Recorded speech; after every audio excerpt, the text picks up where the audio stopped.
السلام علیکم۔ بلوچستان کا سیاسی مستقبل۔ اختر مینگل کا استعفیٰ بلوچستان کے سیاسی مستقبل کے لیے ایک نازک لمحہ ہے۔ اس کے اثرات کا انحصار اس بات پر ہوگا کہ وفاقی حکومت اور بلوچستان کی سیاسی قیادت اس صورتحال کو کس طرح سنبھالتی ہے۔ اگر حکومت سنجیدگی سے بلوچستان کے مسائل کو حل کرنے کی کوشش کرتی ہے تو یہ صوبے کے لیے ایک مثبت موڑ ہو سکتا ہے، لیکن اگر ماضی کی طرح مسائل کو نظر انداز کیا جاتا رہا تو یہ مستقبل میں مزید سیاسی اور سماجی کشیدگی کا باعث بن سکتا ہے۔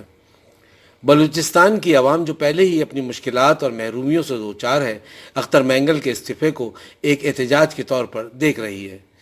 اس سے عوامی سطح پر بے چینی میں اضافہ ہو سکتا ہے اور وفاقی حکومت کے خلاف مزید احتجاج اور مظاہرے ہو سکتے ہیں، کیونکہ اختر مینگل نے اپنی پریس کانفرنس میں واضح طور پر اس بات کا اظہار کیا ہے کہ ان کا نہ صرف ریاست بلکہ صدر اور وزیر اعظم سے بھی اعتماد اٹھ چکا ہے، بلکہ بلوچستان میں ہونے والے قتل بھی اس نظام کا حصہ ہیں اور قاتل عدالتیں بھی ہیں جو آج بھی انصاف فراہم نہ کر سکیں، اور سب سے بڑے قاتل سیاستدان ہیں جنہوں نے سیاست کو کاروبار بنا رکھا ہے۔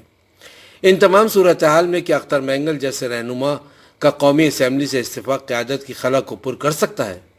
اس خلا کو پر کرنے کے لیے صوبے کے دیگر سیاسی رہنماؤں کو آگے آنا ہوگا اور مضبوط قیادت کا مظاہرہ کرنا ہوگا، کیونکہ اختر مینگل ہمیشہ سے مرکزی حکومت کے ساتھ مذاکرات کے حامی رہے ہیں۔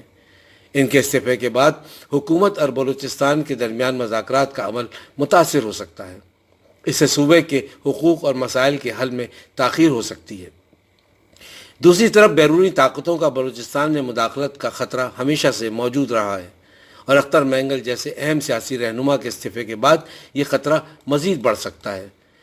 بلوچستان کی جغرافیائی حیثیت اور قدرتی وسائل نے اسے عالمی اور علاقائی طاقتوں کے لیے ہمیشہ سے ایک اہم مرکز بنا رکھا ہے، جن کی ہمیشہ یہ کوشش رہی ہے کہ نہ صرف بلوچستان کے وسائل پر قبضہ کریں بلکہ مقامی علیحدگی پسند تحریکوں کو بھی تقویت دیں تاکہ صوبہ بلوچستان کو غیر مستحکم کریں اور اپنے مفادات کو حاصل کریں۔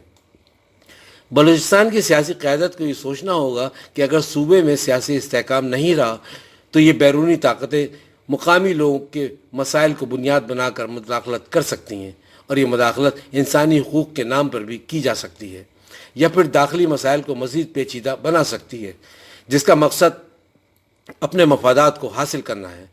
لہذا حکومت کو چاہیے کہ بلوچ عوام کو اپنے قدرتی وسائل اور ان سے ہونے والی آمدنی میں حق فراہم نہ کرنے کی شکایت جو ابھی بھی موجود ہے، ان مسائل کو حل کیے بغیر بلوچستان کا سیاسی مستقبل روشن نہیں ہو سکتا۔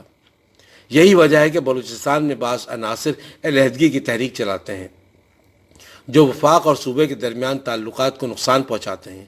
ان تحریکوں کو مذاکرات اور مفاہمت سے حل کرنا ضروری ہے۔ بلوچستان کیونکہ قدرتی وسائل سے مالا مال ہے، خاص طور پر گیس، کوئلہ، معدنیات جیسے سونے اور تانبے کے وسیع ذخائر ہیں، تاہم بلوچستان کی آبادی کو ان وسائل سے ہونے والے فوائد میں کبھی بھی مناسب حصہ نہیں ملا۔ یہی ان کی محرومیوں کا سبب ہے۔ بلوچستان کے سیاسی مستقبل کا ایک اہم عنصر مقامی خود مختاری کا مسئلہ ہے۔ بلوچ قوم پرست جماعتیں صوبے کے وسائل اور فیصلوں پر زیادہ مقامی کنٹرول کا مطالبہ کرتی ہیں، جو ان کا حق بھی ہے۔ اگر اس مطالبے کو تسلیم کیا جائے تو بلوچستان میں سیاسی کشیدگی کو کم کیا جا سکتا ہے۔ بلوچستان میں اقتصادی ترقی کے بغیر سیاسی استحکام مشکل سے پیدا ہوگا۔ وفاقی حکومت اور مقامی قیادت کو یہ یقینی بنانا ہوگا کہ صوبے کے وسائل کا مناسب حصہ مقامی آبادی کو ملے۔ سی پیک اور گوادر بندرگاہ کے منصوبوں میں بلوچستان کی مقامی آبادی کی شمولیت کو یقینی بنانا ہوگا، خاص کر بلوچستان کی عوام کی جان و مال کا تحفظ جو کئی سالوں سے عدم توجہ کا شکار ہے۔ دہشت گردی روز کا معمول ہے، جبکہ حکومت کی جانب سے بلوچستان میں موجود سیکیورٹی اداروں پر حکومت اربوں روپے خرچ کر رہی ہے، مگر عوام کو سیکیورٹی اور تحفظ دینے کا میں ناکام نظر آتی ہے، بلکہ خود بھی عدم تحفظ کا شکار لگتی ہے۔ تو وہ عوام کو کیا تحفظ فراہم کریں گے؟ اگر سیکیورٹی کی صورتحال بہتر نہیں ہوتی اور مسلح تحریکیں جاری رہتی ہیں تو بلوچستان کا سیاسی مستقبل غیر مستحکم رہے گا۔ اس کے علاوہ عسکری تحریکوں اور ریاست کے درمیان مذاکرات یا کوئی سیاسی حل نہ ہونے کی صورت میں صوبے کے مسائل مزید پیچیدہ ہو سکتے ہیں۔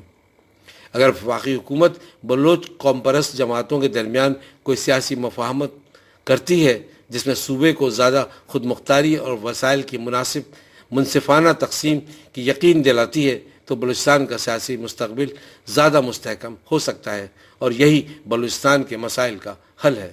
والسلام، بابر فاروقی۔